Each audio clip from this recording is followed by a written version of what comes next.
Very good morning friends, मैं engineer Dinesh.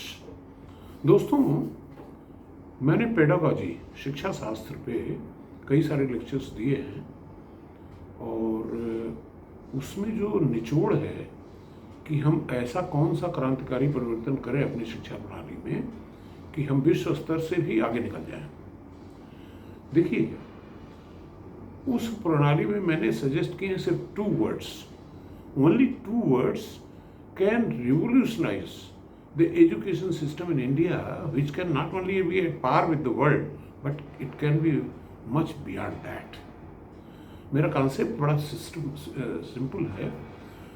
2 शब्द क्या हैं? वो पहला शब्द है सेग्रीगेशन। इंजीनियरिंग का शब्द है टू फिल्टर आउट सॉलिड्स को, छोटे सॉलिड्स बड़े सॉलिड्स से अलग करने के प्रोसेस को सेग्रीगेशन बोलते हैं। तो सेग्रीगेशन में जो फाइनेस्ट पार्टिकल्स हैं उनको कैसे निकाला जाए, यानी कि जो हमारे, देखिए, एक विषय को या मैं कहूँगा एक चैप्टर को पढ़ाने के लिए हमारे देश में लाखों लोग हैं। जैसे फिजिक्स में अगर स्पेशल थ्योरी लिया जाए तो हर यूनिवर्सिटी में, हर कॉलेज में पढ़ाया जा रहा है, लेकिन कॉन्सेप्ट बच्चों का नहीं क्लियर हो पाता। तो मेरा सजेशन ये है कि हमें जितने 1,50,000 जितने भी टीचर्स हैं उनका, उसमें से we have to filter out the best, segregate करके जो बेस्ट पीस ऑफ लेक्चर दे सकता है उस सब्जेक्ट पे वो दिया जाए। उसको, उसका जो लेक्चर है वो संग्रहित कर लिया जाए। और दूसरा शब्द जो है वो है रेप्लिकेशन, कि जब वो संग्रहित कर लिया तो पूरे जितने भी क्लासरूम्स हैं हमारे देश की, सब जगह उसको डिस्ट्रीब्यूट कर दिया जाए, रेप्लिकेट कर दिया जाए। तो देखिए, पहली चीज़ क्या है कि पहले बिंदु में आप समझिए कि हमारे बच्चे कोचिंग में जा क्यों रहे हैं।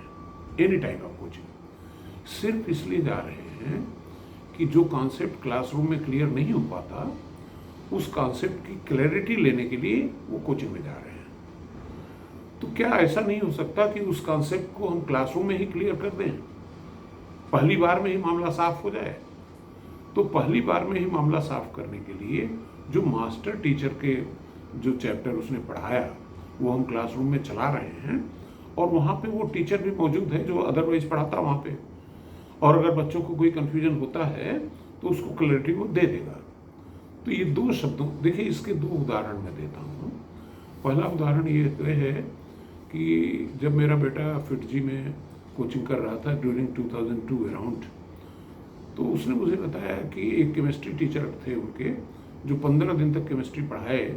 उसके बाद विद्या मंदिर क्लासेस वाले उनको पकड़ के ले गए एट हायर सैलरी। तो बेटे ने ये बताया कि 15 दिन में जितनी केमिस्ट्री मैंने सीखी उतनी पूरी ज़िंदगी में नहीं सीखी। ये होता है क्लैरिटी और कोचिंग का महत्व। कोचिंग के महत्व को हम नकार नहीं रहे हैं, मगर हम ये कर रहे हैं कि जो बेस्ट कोचिंग मटेरियल है उसको हम क्लासरूम में ही क्यों न परोस दें, जिससे कि हमारे बच्चे जो दूर दराज से भाग करके दिल्ली, कलकत्ता, सब जगह जा रहे हैं, इलाहाबाद, और भीड़ में मचाते हैं वहाँ पे, और बेसमेंट में क्लासेस होती हैं, तो इस तरह के खतरे ना हो कि जो मटेरियल। और कोरोना काल में ये हमने अनुभव किया कि online education is possible in India.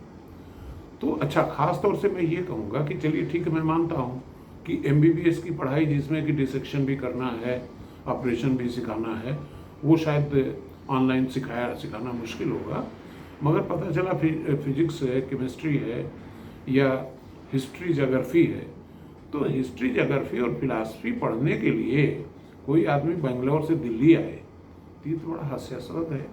सारी चीज़ ब्लैक बोर्ड, सब स्क्रीन, आजकल डिजिटल स्क्रीन अवेलेबल है, सब चीज़ क्लियर आती है, आवाज़ भी क्लियर आती है, और प्लस वहाँ टीचर मौजूद रहेगा। तो पेडागॉजी में 2 परिवर्तन लाए हैं। नंबर 1 रेप्लिकेशन, नंबर 1 सेग्रीगेशन, और नंबर 2 रेप्लिकेशन। इससे हमारी जो शिक्षा व्यवस्था है वो टॉप क्लास की हो जाएगी। धन्यवाद।